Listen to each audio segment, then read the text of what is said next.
Hi guys! So dito tayo ngayon sa Flying Tiger Copenhagen. So kung hindi nyo napapansin guys, nandito ito sa MOA.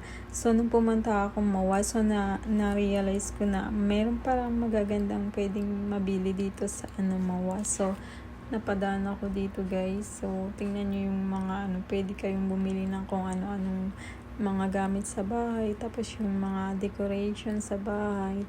At saka meron din sa pang kitchen at kung saan pwede din kayong bumili ng mga pang gifts. Tingnan nyo, ang gaganda, ang cute guys. So kung gusto nyo pumunta dito guys, sa pinaka siya, sa pinaka ground floor ng MOA.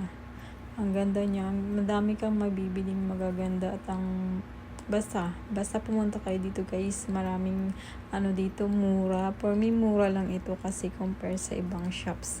At saka like parang siya, parang momoso. Alam niyo yung momoso or yung parang mga Korean products. Pero I think hindi ito Korean products, parang European products ito. Pero kakaiba siya, tingnan nyo So ito yung napansin ko. So nagala-gala muna ako. So ayan, ang cute diba? Gumala muna ako sa tinignan ko ano yung mabibili ko. Actually wala naman ako nabili. So tinignan ko lang kasi for me madami na rin akong, may mga gamit na din ako. So kung gusto nyo bumili dito guys, so pwede kayong bumili dito and yun lang.